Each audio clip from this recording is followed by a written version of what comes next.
Welcome. You're listening to the Malcontent News Russia-Ukraine War podcast, the show that cuts through the fog of war and updates you about the ongoing conflict in Ukraine. Don't forget to like, comment, and subscribe on Apple Podcasts, Spotify, and Google Podcasts. Hello, I'm Marina Yevshan, your host of the Russia-Ukraine War Report podcast, and today is September the 20th, 2024.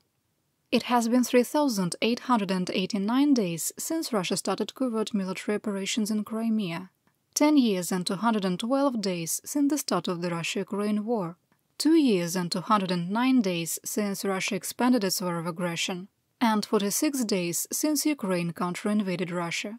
Today's podcast covers the events that happened on Thursday and Friday morning and catches up on some stories from earlier in the week. There were only minor changes to the map yesterday. The Russia-Ukraine War Report is compiled by our team from around the world. Today's report includes information from our direct contacts and journalists in Ukraine, the Russian Ministry of Defense, the General Staff of the Armed Forces of Ukraine morning reports, operational commands north, south and east of Ukraine, open source intelligence, our in-house team of analysts and geospatial experts, and pro-Ukrainian and pro-Russian mail bloggers and social media channels with a track record of trying to be accurate. We have one mission, the truth, because the truth matters.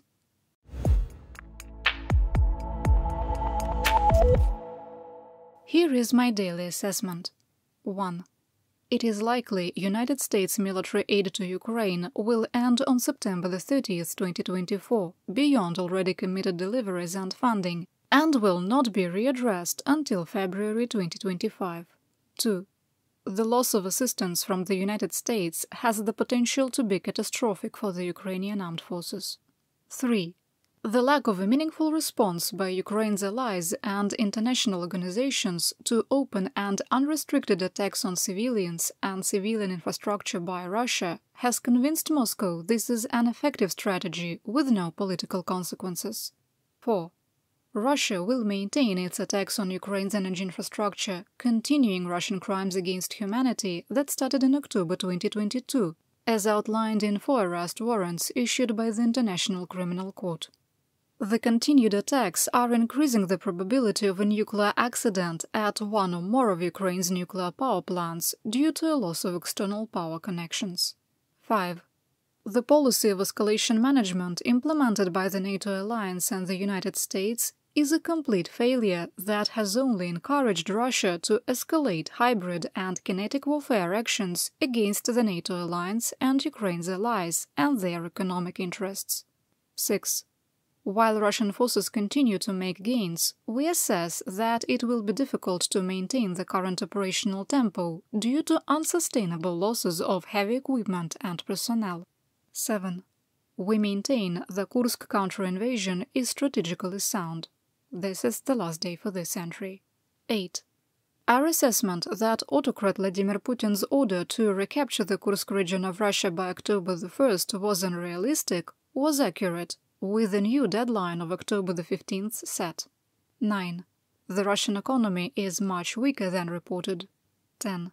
We maintain the world is caught in the mutually assured destruction instability paradox.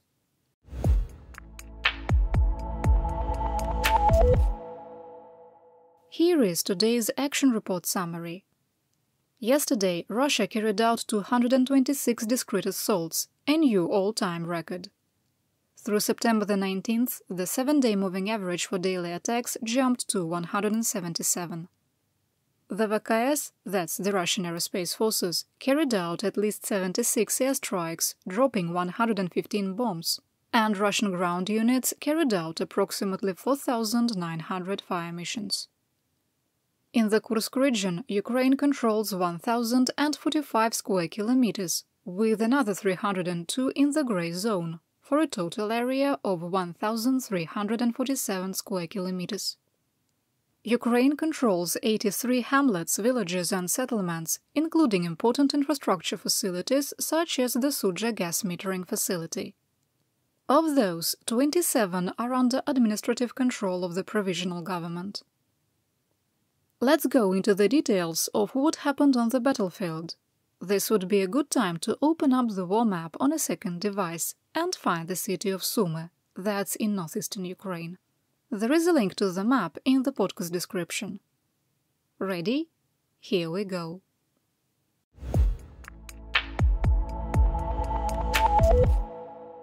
For the second day in a row, despite the high operational tempo, there were only a few changes to the line of conflict. Instead of listing off dozens of towns in Russia and Ukraine and saying no change, I am going to focus on where things did change. We start in the Kursk region of Russia. North of Obod, Ukrainian forces advanced in the direction of Glushkova, where significant fighting was ongoing 5 kilometers from the important Russian logistical hub. Ukrainian positions were under attack east of Veselaya, with both combatants losing armor vehicles within a 1,000-meter wide area, indicating a line of conflict had formed. A Russian soldier in Glushkova shared a brief video of several buildings on fire and others with visible artillery damage, suggesting that Ukrainian forces have advanced far enough across the border at Novy Put to pull up artillery. The new information aligned well with a post by Russian propagandist Archangel Z, who claimed that the Russian garrison in Veselaya was becoming encircled. The encirclement claim overstates Ukrainian gains. However, Russia only has one uncontested ground line of communication, or GLOC, that's a supply line into northern Veselaya from Sukhinovka. Videos that we link to in today's situation report, there's more information in the podcast description, show the approach from the northwest is increasingly under Ukrainian fire control, as is the approach from the east. South of Korenyevo, we adjusted the line of conflict near Obukhovka out of an abundance of caution. We do not have any specific intelligence. We have noted an increase in VKS activity in the area of Naidonov and east of Malaya Loknya, which may be condition setting for another Russian counteroffensive from the Lvov or Bolshoye Soldatskaya direction. Foreign policy analyst Jimmy Rushton reported on Twitter, also known as X, that he had recently returned from Ukrainian-occupied Sudzha, and the VKS was slowly destroying the settlement, which was mostly taken intact in mid-August. Russian nationals living under occupation were shown clips broadcasted on Russian state media, where propagandists declared, quote, "Everything must be destroyed, just like the front line. That is, destroy our villages, our forests." After watching, one woman said, quote, "I understand we are just a bunch of unimportant people."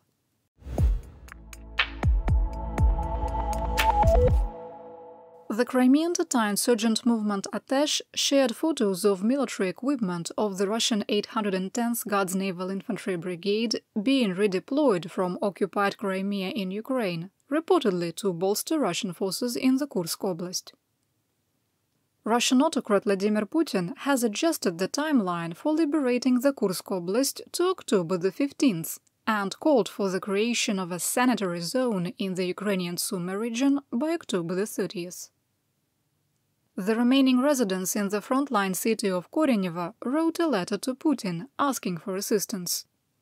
They declared that, quote, "There were no Ukrainian armed forces in the urban settlement of Korenyevo for a single day, but all the shops, gas stations, pharmacies and surviving residential buildings were broken into and looted." A quick sidebar: urban settlement refers to Korenyevo, not Korenyevo village, on the east side of the Krepna River. In their appeal, residents report that Russian soldiers have committed violence against local residents, stolen cars and farm equipment, and shot pets. Maybe that's because the Russian military has become an army of bandits? I promise, I am not injecting my own editorial view. We're going to come back to the Russian military being an army of bandits in the Russian Mobiks Mobilization and Mir section. The letter was sent to the Kremlin on the same day that Russian Foreign Ministry spokesperson Maria Zakharova said that Ukraine had built concentration camps in the Kursk Oblast, moving the local residents at gunpoint. You know, and I know, Ukraine knows, and they know, that the International Committee of the Red Cross and the United Nations will never respond to Ukraine's request to send observers and assistance to occupied Kursk Oblast. For over 30 months, every allegation of human rights violations Russia has made, every single one, has been a confession. Take all the time you need.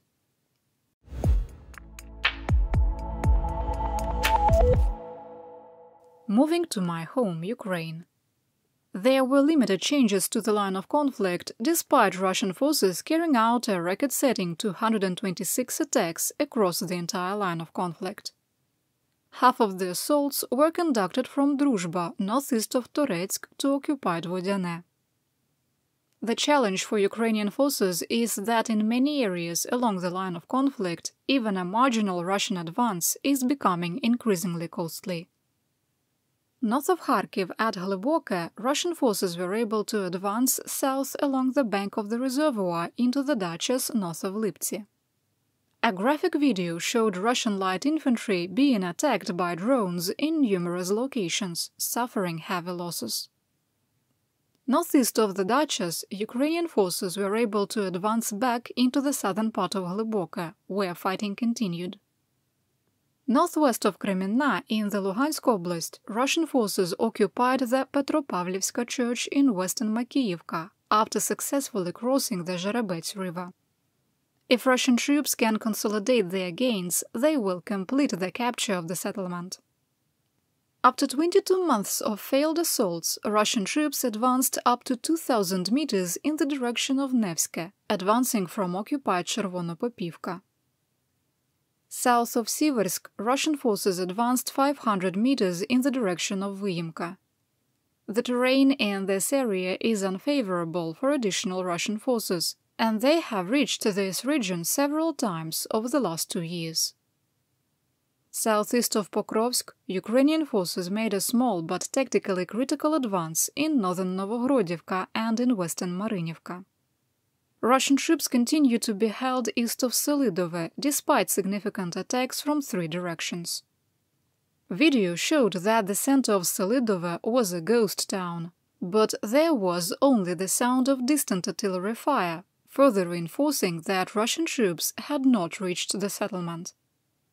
Almost 1/3 of all Russian attacks in Ukraine were in the direction of Kurakhove, including an assault of up to 2 battalions of armor in the direction of Gostre and Maximilianivka.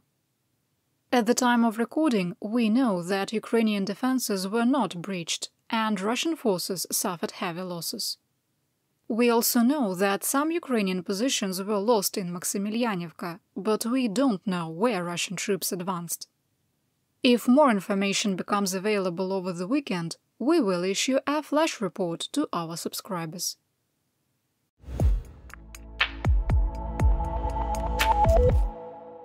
I have more news about the Russian ammunition depot in Toropets, or I should say the former ammunition depot. Analyst M.T. Anderson published high-resolution satellite images from Planet Labs on Twitter, also known as X, providing a detailed analysis of the damage to the Russian ammunition depot in Toropets. Despite some areas being obscured by smoke, the geospatial intelligence revealed the facility is almost completely destroyed. Of the 39 bunkers built between 2015 and 2018 that were visible, 20 were destroyed or had visible damage, 8 appeared undamaged, and the remainder were partially or completely blocked by smoke. The only thing left of bunker number 9 was a 110-meter wide crater. Additionally, bunkers 4, 5, 10, 16, 17, 18, 21, and 38 were obliterated, and bunker number 2 appeared to have collapsed. All 22 of the storage sheds north of the new bunkers were destroyed, with only craters remaining at sites 3, 7, 8, 10, 11, 14, and 15. In the section built during the Cold War, which included open-air storage and sheds, 38 of approximately 70 sites were visible. Of those, 30 were destroyed. Local residents in Tarapets, posting on social media, unintentionally confirmed that yesterday's magnitude 2.8 earthquake I told you about, which was detected at 17:56 hours Moscow time, was due to a secondary explosion. Quote, "Around 1800 hours, I was in the area of the meat packaging plant. First, there was a huge column of flame 200 meters up, and then there was such an explosion that many people had the rest of their windows blown out, and the 5-story building shook." Another person replied, "That's right, I confirm. It was somewhere a little before 1800 hours. A piece of glass hit my son."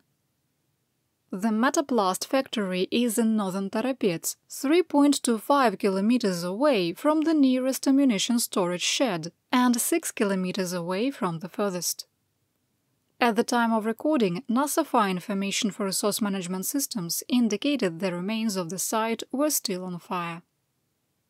Even after the fires and explosions stop, the area is littered with unexploded ordnance, and surviving munitions have been exposed to shock waves and extreme heat.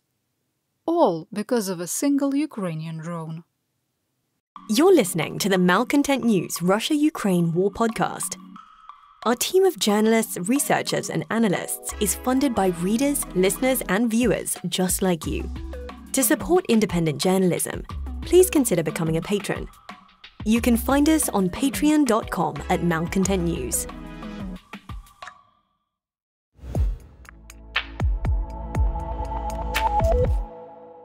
It's time for today's Theaterwide update. Someone changed the sign. It has been 0 days since a Russian government official threatened nuclear war. Responding to the monumental pressure being placed on Washington to allow Kyiv to strike targets in Russia, Chairman of the State Duma Vyacheslav Volodin would like to remind you that Russia has nuclear weapons. Quote, "The European Parliament's call for strikes on Russia leads to a world war with the use of nuclear weapons. The Sarmat missile to Strasbourg is 3 minutes and 20 seconds. Volodin made the threat after the European Parliament overwhelmingly passed a non-binding resolution calling for all member states to lift weapon restrictions on Ukraine. Quote, "Without lifting current restrictions, Ukraine cannot fully exercise its right to self-defense and remains exposed to attacks on its population and infrastructure." The resolution also, quote, "deplores the declining volume of bilateral military aid to Ukraine and demanded that the economic bloc, quote, fulfill their March 2023 commitment to deliver 1 million rounds of ammunition to Ukraine." President of the European Commission Ursula von der Leyen made her 8th visit to Kyiv since Russia expanded its war of aggression in 2022. Von der Leyen wrote that the EU would, quote, help Ukraine in its brave efforts. Shortly after arriving, she announced the EU was providing Ukraine with a $39 billion loan in alignment with the G7 plan to use frozen Russian assets as repayment. The announcement comes after it was reported that the EU and G7 would move forward without the United States due to Washington's reluctance to sign on to a large $50 billion loan package. Do you remember or know the German song 99 Kuhballons?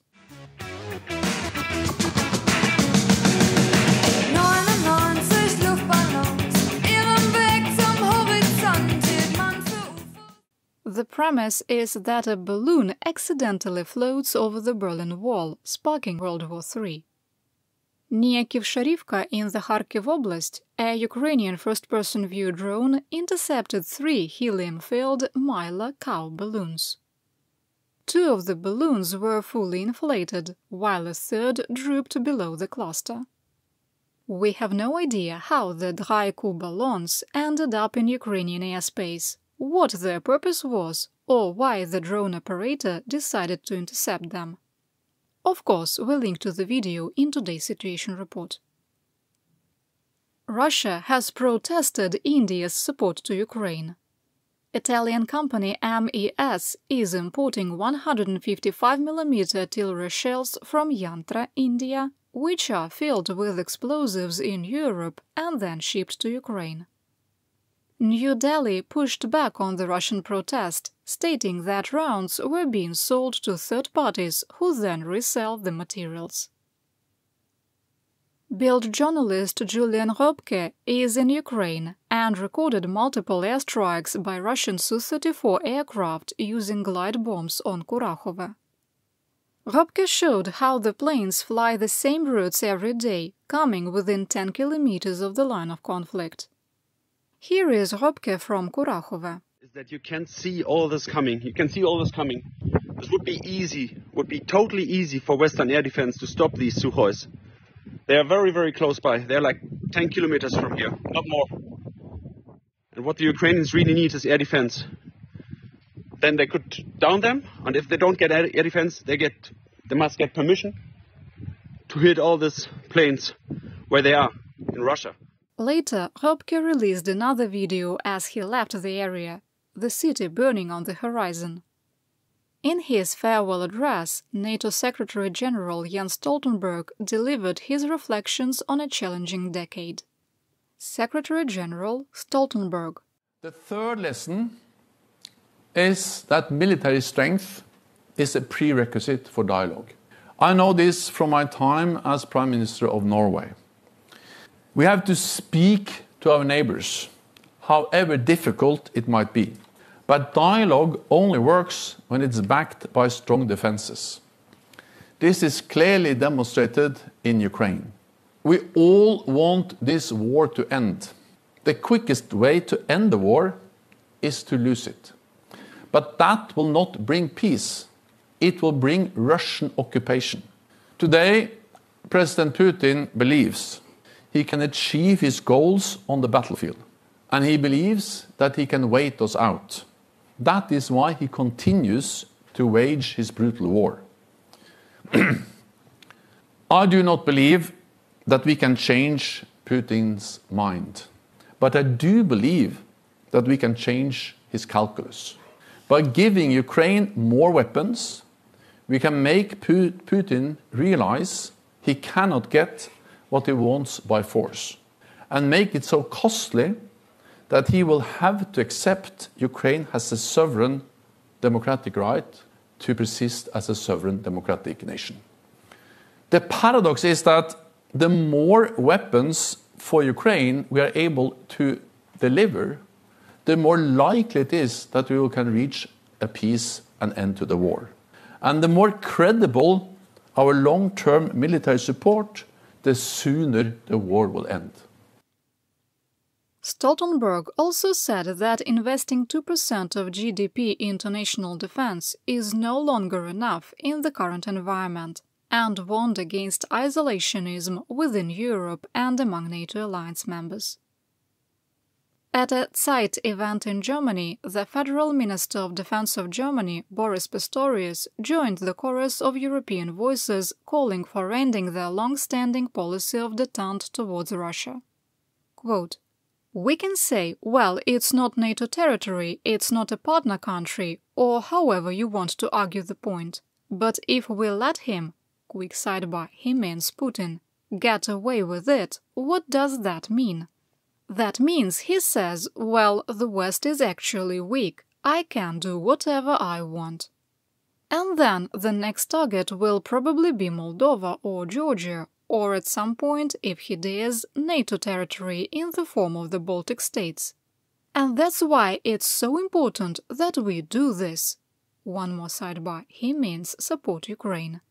Military solutions are always the last resort, but if there is no room for diplomacy and Putin is not doing so, at least not credibly and honestly, he is setting conditions that Ukraine cannot fulfill. The Pentagon said that up to $5.8 billion in Presidential Drawdown Authority funds from the 2024 budget will not go unused.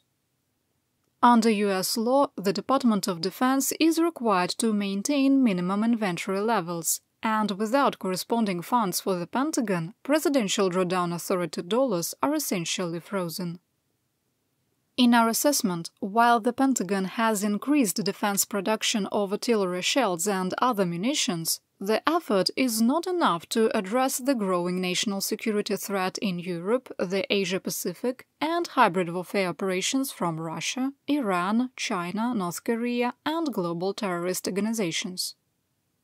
While the Department of Defense, the State Department, and the National Security Council of the US have aligned on a messaging platform of not wanting to provoke Moscow, there has been no increase in military readiness to address an alleged elevated nuclear threat from Moscow. Journalist Jake Sherman from Punchbowl News reported that House Republicans have started working on a cleanish stopgap spending bill that would fund the federal government through mid-December 2024. In the Senate, there was bipartisan support for up to 93 amendments to the National Defense Authorization Act for 2025, including a further increase to the defense budget, led by Senator Roger Wicker. The amendments include the reauthorization of the Land-Lease Act and clear language on the seizing of frozen Russian assets for transfer to Ukraine. Unlike presidential drawdown authority, Land-Lease is not constrained to mandatory inventory minimums if the White House deems it is in the interest of national security. The Biden administration did not use Land-Lease in 2023, with President Joe Biden saying that he didn't want to add debt obligations to Ukraine. In our assessment, the reauthorization of Land-Lease is more viable with the $39 billion loan from the EU. Historically, the United Kingdom fully repaid its World War II Land-Lease debt, although it took decades. The Soviet Union told Washington it had no intentions to repay and only provided a token amount of raw materials and money. Australia is reportedly in talks with Ukraine to transfer up to 59 M1A1 Abrams main battle tanks that were decommissioned in July 2024. The tanks were purchased in 2004 for $550 million and are reportedly in battle-ready condition with a significant supply of spare parts. In February, the Minister of Defence of Australia, Richard Marles, declared that transferring or selling the tanks to Ukraine was not on the agenda. In August, Marles said that there was, quote, a range of capabilities that we are talking about with the government of Ukraine, with the Sydney Morning Herald reporting those discussions include the Abrams tanks. Vasyl Miroshnichenko, Ukraine's ambassador to Australia, said that tanks, quote, are an essential part of our land defense, and our soldiers both need and want them. The tanks sold to Australia were built for export and don't have spent uranium armor, which should prevent any objections from Washington if a transfer were to happen. Germany announced it had shipped another military aid package to Ukraine. It's an extensive list, with more information in today's CTRAP.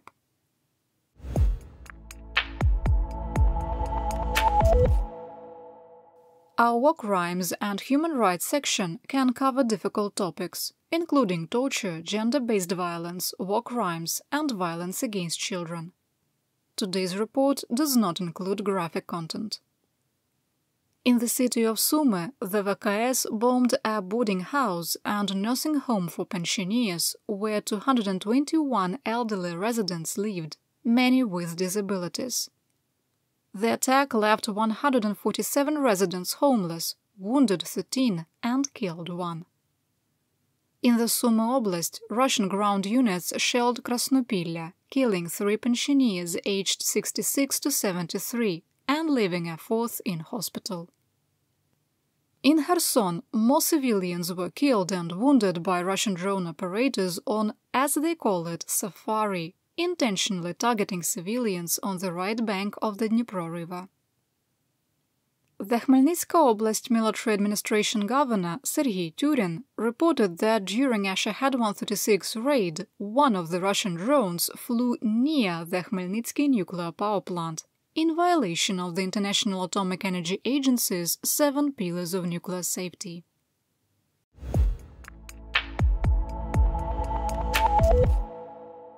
let's go to the land of Mobiks, Mobilization and Mir. The 1st Chechen Akhmat TikTok Brigade is back, and their production value is better than ever. In the latest Ramzan Dondon Kadyrov war fantasy production, 2 Tesla Cybertrucks wrapped in gloss olive vinyl pretend to be fighting in Ukraine.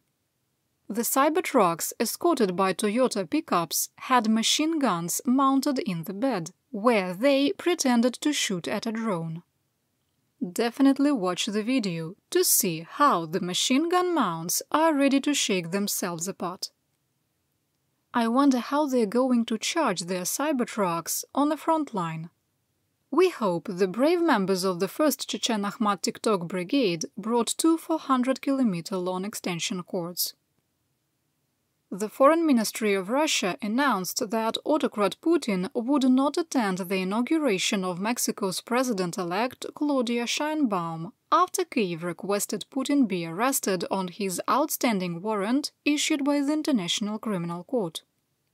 Mexico is a signatory of the Rome Statute and is legally obligated to arrest him. Unlike Mongolia, which ignored its duty during Putin's August 2024 visit, Mexico's largest trade partner is the United States, and the country would likely face major consequences. Instead, Russia will send a Putin-appointed representative. Remember I told you to take a note on the army of bandits? In the State Duma, a deputy asked Deputy Irina Pankina why the practice of letting citizens sign military contracts to avoid criminal charges continued, saying that it was turning the military into an army of Batko Makhnos, of bandits, using the loophole to avoid justice. They just can't let anything go without dropping a slur or changing the history of Ukraine.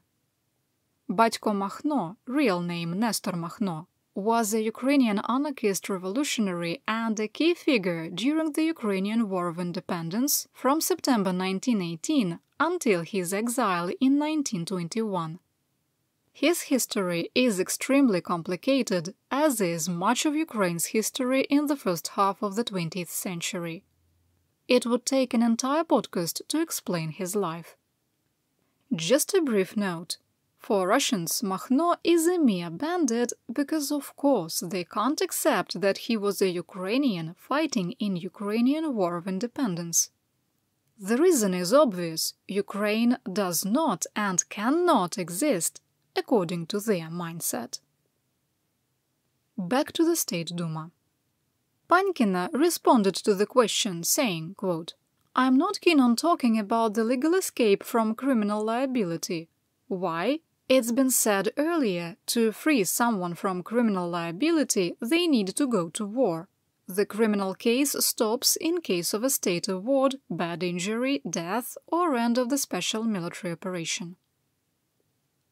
Russia's Investigate Committee has completed its investigation into the murder of United States citizen and propagandist Russell Bentley, known by his alias of Texas. According to Russian officials, on April the 8th, 3 Russian servicemen detained Bentley and tortured him to death. They then tried to destroy his remains by placing them in a Vaz-2115 and blowing it up. The 3 Russian soldiers have not been charged with murder, assault, or kidnapping. They've been charged with attempting to conceal a crime by hiding a corpse. You hear that? Listen. That's the sound of the deafening silence by Russian propagandists about the murder of Bentley, who became a little green man in December 2014, fighting for the Vostok Battalion of the so-called Donetsk People's Republic. And that's what we know. Join me again on Monday and we'll do it all over again. Your support of my home, Ukraine, helps us make history and protect the future for all. You've been listening to the Malcontent News Russia-Ukraine War podcast. To help keep us independent, please consider providing financial support by becoming a patron. Want on-demand news in your hand? Download the Google News app and make Malcontent News one of your favorites to receive breaking news updates. Thank you for listening.